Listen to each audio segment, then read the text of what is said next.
Next topic is English economy. The crisis caused by the Great Famine and the Black Death between 2090 and 1348, as well as subsequent epidemics, produced many challenges for the English economy. The Peasants' Revolt of 1381 had various causes, including the socio-economic and political tensions generated by the Black Death in the 1340, the high tax resulting from the conflict with the French during the Hundred Years' War, and instability within the local leadership of London. Although the revolt was suppressed, it undermined many of the vestiges of the feudal economic order, and countryside became dominated by states organized as farms, frequently owned or rented by the new economic class of the gentry. The English agricultural economy remained depressed throughout the 15th century, with growth coming from the greatly increased English cloth trade and manufacturing. From the 12th century onwards, many English towns acquired a charter from the crown allowing them to hold an annual fair, usually serving a regional or local customer base and lasting for 2 or 3 days. Fairs grew in popularity, reaching their heyday in 13th century as the international wool trade increased. The fairs allow English wool producers and ports on the east coast to engage with visiting foreign merchants. Circumnavigations those English merchants in London keen to make a profit at middlemen. At the same time, wealthy merchant consumers in England began to use the new fairs ways to buy goods like spices, wheat, preserved fish, and foreign clothes in bulk from the international merchant at the fairs, again bypassing the usual London merchants. Next topic is emergence of nation state in Europe. State nation and state nation. The present day layout of the world political map is a product of humanity's endless political geographic accommodations and adjustments. A mosaic of more than 200 states and territories separated by boundaries make the world looks like a jigsaw puzzle. Human territorial refers to countries or moral local community sense of the property and attachment toward its territory expressed by its determination to keep it inviolable and defended. In only a handful of countries do state territory largely coincide with the destruction of people who feel they are part of one nation. Ireland, Portugal, Denmark, and Poland are often cited as a classical European nation state. These are exceptional cases and are even more uncommon outside European Japan and Uruguay. A good example. Rise of the English nation. Where did the idea of the nation state come from as we know it today? The concept of statehood spread into Europe from Greece and Rome, where it lay dormant through the Dark Age until feudalism began to break down. The Norman invasion of 1066 was one of the most significant events in this process. The Normans destroyed the Anglo Saxon nobility, created a whole new political order, and achieved great national strength under William the Conqueror. The Norman victory linked England more closely with continental Europe, created one of the most powerful monarchies in Europe, changed the English language and culture, and set the stage for English French conflict that would last for centuries. One of the European mainland, the continuity of dynastic rule and the strength of certain rulers led to greater national cohesiveness. One of the key beginning of England's and eventually the rest of the world's constitutional law can be traced to the signing of the Magna Carta by King John in 1215. This document limited the power of the king, setting that will of the king could be bounded by law, giving birth to a nation of sovereignty based in law. This was one of the events that led to the formation of England's Parliament. Years later, the Hundred Year War, 1337 to 1453, pitted England against France. It was fought primarily over claims by the English kings to the French throne and was punctuated by several brief periods of peace and the slow decline of English fortunes after the appearance of Joan Arc in early 1400th century. Conflict finally ended with the expulsions of the English from France. The war gave impetus to idea of French and English nationality and largely eliminated the French and English territories to the border we see today. Now next topic is we discuss rise and fall of the Spanish nation state. Under Queen Isabella and King Ferdinand, Spain had expelled the last Muslim rulers through the Reconquista in 1492 and began to enforce religious unity in Catholicism. And that same year, Isabella financed Columbus' voyages across the Atlantic, leading to Spanish conquest of the Americas. In 1519, Charles V, grandson of Ferdinand and Isabella, inherited the enormous empire. He not only inherited the crown of Spain but was also the heir of the Austrian Habsburgs, which included the Holy Roman Empire and Netherlands. As a devout Catholic, he fought to suppress the Protestant movement in the German states. His greatest foe was the Ottoman Empire, ruled by Muslim Turks who occupied much of Hungary and challenged Spain for naval supremacy in Mediterranean. In 1555, after years of brutal fighting, Charles V signed the Peace of Augsburg, which ended the fighting between the Catholic and Protestants in the Holy Roman Empire. In 1556, exhausted and disillusioned, Charles V gave up his title, divided his empire, and entered a monastery. The Spanish successors, King Philip II, ruled for 42 years. He resigned an absolute monarch, a ruler with complete authority over the government and the lives of the people. He also asserted that he ruled by divine right, believing his authority to rule came directly from God. In the capacity of Philip II, worked tirelessly to unite his kingdom under one religion and one nationality. The great undertaking of Philip's life was to defend the Catholic Church. A general uprising broke out in 1560 when Protestants in the Netherlands had enough of King Philip's philosophy, high tax, autocratic rule, and the Inquisitions. The uprising led to the Eight Years' War and would cost the Spanish Empire dearly in terms of gold, silver, and manpower. By the 1580, Philip saw England Queen Elizabeth I as his chief Protestant revival.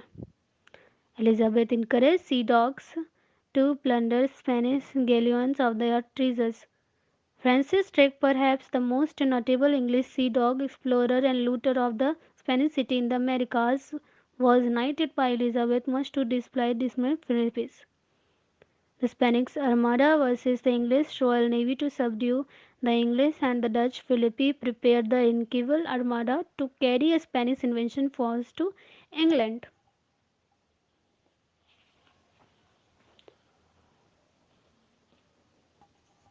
In 1588, the Armada sailed with more than 130 ships and 20,000 men. The larger, slower Spanish ship took places losses from the smaller, faster English speech ship, which also had greater range with their artillery.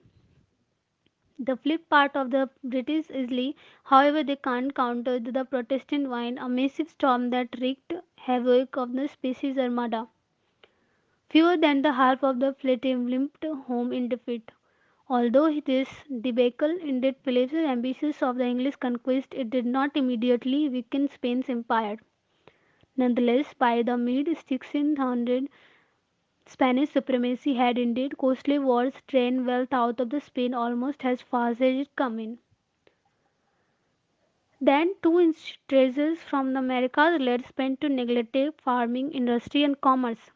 American gold and silver led to soaring inflations, with price rising much higher in Spain than anywhere else in Europe.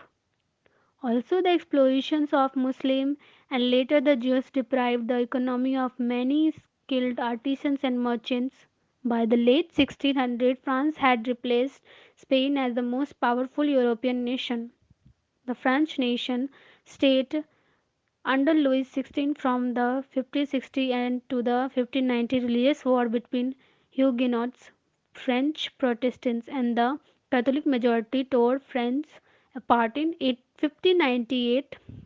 Huguenot prince inherited the throne as Henry IV severely the convicted Catholicism but protected the Protestants through the Edict of the Nantes in 1598. This decree granted Huguenots religious toleration and allowed them to fortify their towns and cities.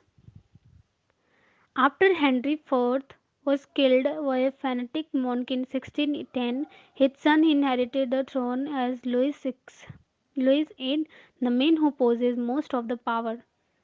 However, was Cardinal Richelieu seeking to the conciliated royal power, he weakened to the two groups who did not easily bow to authority. The Huguenots and the nobles. Richelieu destroyed their fortified walls and castles, outlawed their armies, yet still the Huguenots to practice their religion. Louis XVI inherited the throne 1643 at the age of 5, but he did not inherit full ruling powers until a year later. When he was still young, was an uprising called the Fronde began. Noble merchants, peasants, and the urban poor rebelled each of their own reasons. At one point, the rioters forced Louis XVI and his family from the palace. Like his grand-grandfather Philip II of Spain, Louis XVI firmly believed the divine of right. Louis took the sun as the symbol of his absolute power, just as the sun stands at the center of the solar system, so the Sun King stands at the center of the state. He was often quoted in saying, Lite como I am the state. Unlike the English system of the Hicks, checks and balance, there was no parliament to check the Louis' power.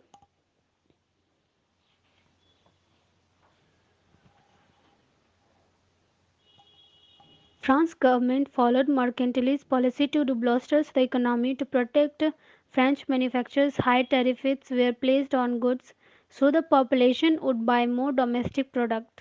Overseas colonies were also expanded such as New France in South America. Although France became the wealthiest state in Europe, no amount of money could keep up the Louis court his money wars.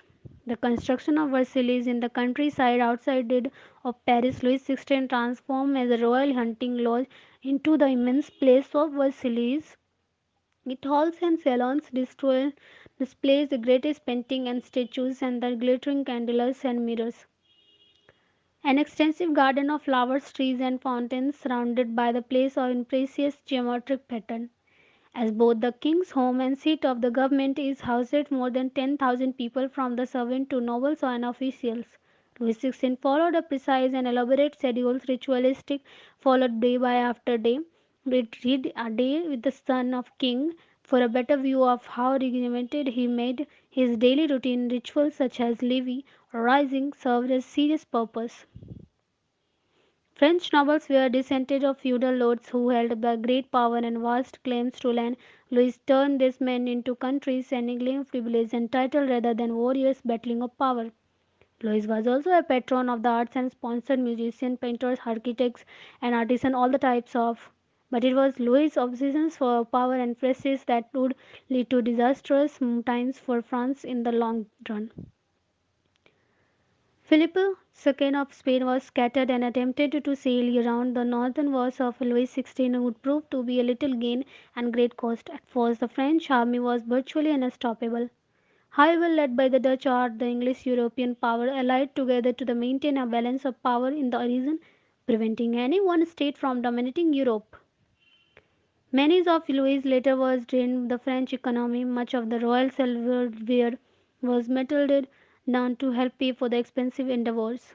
In 1685, Louis revoked the Edict of Nantes, resulting in the migration of more than 1 lakh out of the France. The persecutions of the Huguenots was perhaps the Sun King's most costly blunder. The Huguenots had been among the most hard-working and prosperous of Louis' subjects. Their loss was a serious blow of the French economy, as such as the explosions of Muslim and Jews had hurt Spain. At the time, of Louis that in 1715 the France of the strongest power in Europe but with virtually no money in its treasury.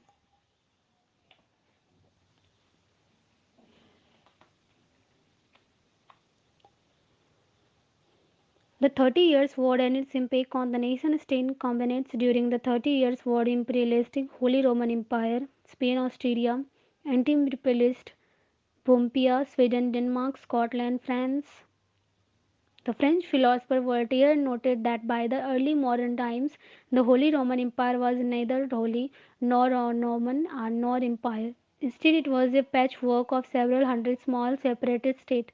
The 30 Years' War was begun in Bohemia, the present-day Kiev Republic. The Bohemian king sought to suppress Protestants and assert his power over the local nobles. In 1680, a few rebellious noblemen tossed two royal officials out of the castle window in Prague, some 50 feet 5 above the ground. This act started a local revolt which winded into a massive European war. The war took a terrible toll. Roving armies of mercenaries burned villages, destroyed crops, and killed without mercy. A novel of the time described the plundering of a village was marauding soldiers.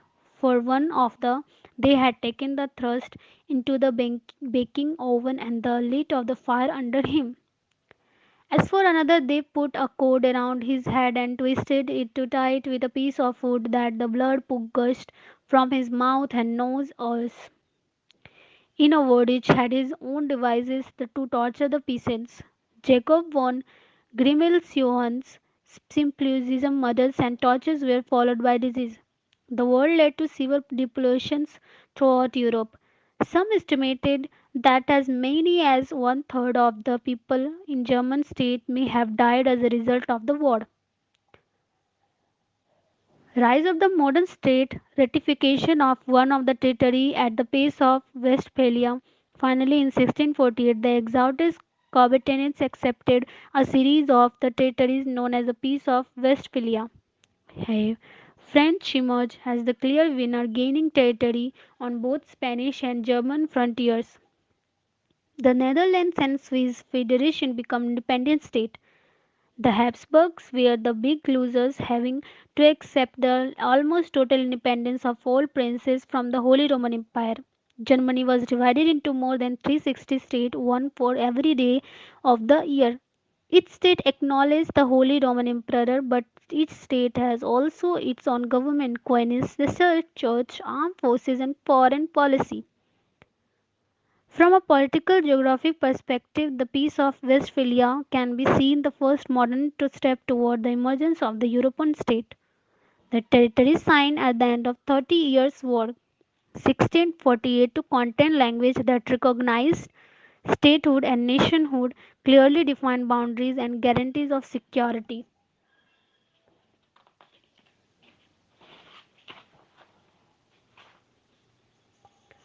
The prince of any realm could determine the religions of that realm as a part of the arrangement that govern how territorial units in the Holy Roman Empire would relate to another one. This furthered the notions of sovereignty based in law. Contemporary woodcut depicting two Catholic embassies being thrown from a castle window. This even led to the Bohemian Revolt in 1680 and ultimately the 30 Years' War. The Catholics said the angels carried them to safety, whereas the Protestant version said they landed in a pile of horse manure which spared their lives. The second major event that led to the modern era was the French Revolution that spread the ideas of the right of the nation. The doctrine of nationalism, however excited, earlier encouraged monarchies like Spain to create cohesive state, kicking out the mirror of the through the reconquest. Europe's political geographical evolution was to have enormous significance because the European state model was exported through migrations and colonialism, which rose from an unstable core region. Example, due to the European competition, wars, and philosophy of mercantilism, as countries sought out colonies to support the mother country.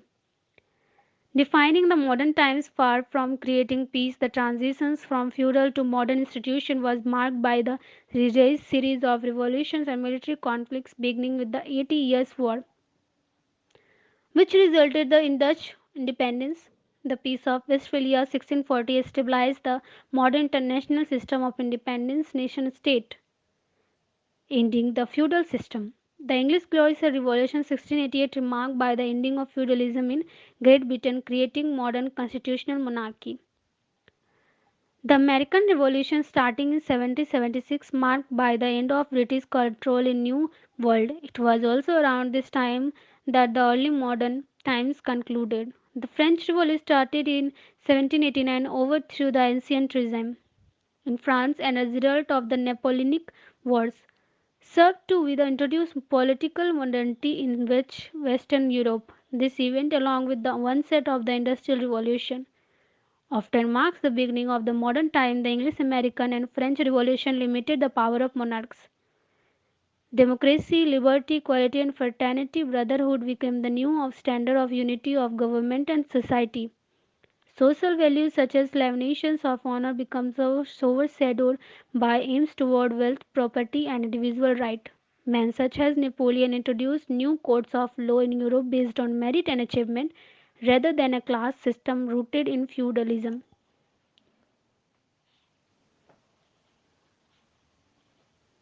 The modern political system of liberalism, derived from the word liberty, empowered the member of the middle and lower classes to act sometimes violently.